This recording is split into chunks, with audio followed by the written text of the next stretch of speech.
Pernah ngerasa nggak sih kerja keras kita itu kayak nggak dianggap? Nah, kali ini kita bakal bedah satu kisah nyata tentang perjuangan mendapatkan pengakuan di tempat kerja di tengah sistem yang, ya gitu deh, sebuah cerita yang mungkin relate banget sama kamu. Kisah ini kita buka dengan satu perasaan yang, aduh, kayaknya banyak deh dari kita yang pernah ngalamin. Ini bukan cuma soal duit, tapi soal harga diri. Soal pengakuan atas perjuangan bertahun-tahun yang seolah-olah dianggap angin lalu. Inilah inti dari semua masalahnya. Oke, kita mulai dari awal ya. Dari ambisi seorang karyawan muda yang pengen lebih dari sekedar jadi staf biasa. Jadi, di tahun 2010, tokoh utama kita ini gabung di sebuah perusahaan, kita sebut aja PT Bumi Maju Abadi. Dia masuk sebagai admin, ijazahnya SMA. Sistem karirnya sih jelas kayak PNS gitu, berdasarkan golongan. Tapi dia mulai gelisah nih. Dia ngerasa ketinggalan zaman, pengen punya ilmu, bukan cuman sekedar kerja. Akhirnya, dia nekat ngambil langkah besar, kuliah sambil kerja. Bisa bayangin gak sih perjuangannya? Siang kerja di kantor, malamnya ngejar kelas, akhir pekannya buat ngerjain tugas. 5 tahun loh, kerja keras kayak gitu demi satu janji, masa depan yang lebih cerah. Terus, apa yang terjadi pas janji dari kerja keras itu, malah nabrak tembok birokrasi yang tebel banget? Setelah lulus, harapannya tentu aja melambung tinggi dong. Dia udah ngebayangin slip gaji baru, status pendidikan berubah jadi sarjana. Tapi kenyataannya jauh panggang dari api. Slip gaji pertamanya setelah wisuda sama sekali ndak berubah. Statusnya masih tertulis SMA.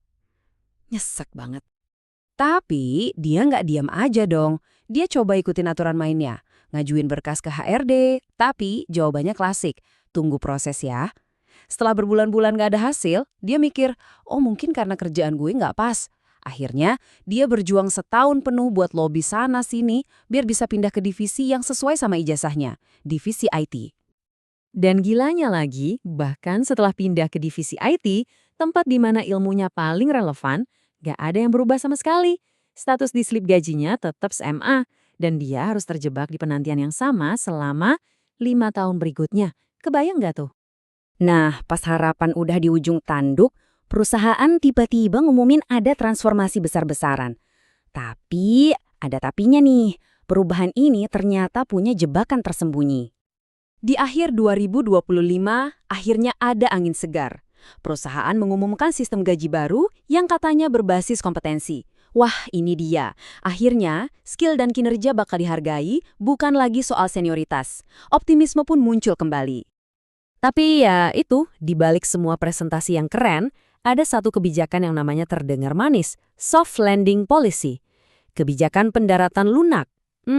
Apa ya ini? Nah, ini dia nih biang keladinya. Aturan kecil yang dampaknya gede banget. Ternyata setiap kenaikan gaji selama masa transisi itu dibatasi, maksimal cuma 15% per tahun. Jadi, meskipun sistem baru ini ngakuin kalau dia harusnya dapat gaji lebih tinggi, dia nggak bisa langsung dapat semua. Dicicil ceritanya. Artinya apa?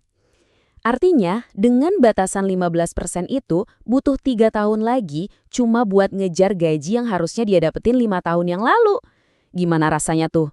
Kayak dihukum karena udah rajin. Dan pas dia udah mulai, ya udahlah ya, nerima nasib dengan timeline baru yang super lambat ini, perusahaan malah ngeluarin jurus baru. Sebuah langkah yang akhirnya ngebuka kedok jebakan yang udah dirancang dengan rapih. Semuanya dimulai dari obrolan santai, bisik-bisik dari atasan. Ada wacana buat mindahin dia ke divisi yang sama sekali nggak nyambung sama ilmunya. Humas buat jadi pembuat konten digital. Disinilah jebakannya kelihatan jelas banget. Coba kita urutkan ya. Dia udah buktiin kemampuannya di IT. Terus dia minta gaji yang sesuai. Perusahaan malah mau mindahin dia. Kalau dia pindah, perusahaan jadi punya alasan baru buat nolak kenaikan gajinya. Loh, kerjaan kamu kan sekarang bukan IT lagi. Ini kan skenario yang nggak ada menangnya sama sekali. Pantas aja dia ngerasa nggak berdaya. Rasanya tuh persis kayak gini. Kayak main catur, tapi lawan main kita bisa seenaknya ganti aturan di tengah permainan. Semua strategi jadi sia-sia. Jadi sebenarnya apa sih yang terjadi di sini? Ini tuh bukan cuma soal satu orang atau satu perusahaan yang jahat. Ini masalah yang lebih dalam, masalah sistemik. Lingkungan kerja kayak gini itu bisa disebut racun yang pasif dan perlahan. Racun ini nggak nyerang terang-terangan, tapi lewat birokrasi yang lambat, yang pelan-pelan bikin kita ngerasa kalau ketidakadilan itu ya wajar. Akar masalahnya itu sebenarnya benturan dua dunia. Di satu sisi ada sistem lama yang ngukurnya dari masa kerja dan senioritas. Di sisi lain ada sistem baru yang katanya mau menghargai skill dan kinerja. Nah, orang-orang kayak tokoh kita ini kejebak di tengah-tengah transisi yang menyakitkan itu. Oke, setelah dengar cerita ini, pertanyaannya kan, terus kita harus gimana dong kalau ada di posisi kayak gitu? Masa diam aja? Nah, ada 3 langkah praktis yang bisa kita lakukan. Pertama, kumpulin semua bukti kerja kerasmu. Proyek, email pujian, apapun itu. Kedua, jangan cuma ngandelin katanya. Minta pertemuan resmi sama HRD dan atasan. Minta kejelasan. Dan yang ketiga, yang paling penting, siapin rencana B. Coba deh intip-intip pasar kerja di luar sana. Pada akhirnya cerita ini ngajarin kita kalau ijazah dan skill itu cuma tiket masuk doang. Tantangan sebenarnya atau kelas yang paling susah lulusnya itu adalah kesadaran buat ngerti dan bisa main di dalam sistem tempat kita kerja. Karena permainan sesungguhnya bukan cuma soal kerja bagus, tapi soal politik pengakuan. Pertanyaannya sekarang, apa kamu siap buat memperjuangkan nilaimu sendiri? Terima kasih sudah menyimak.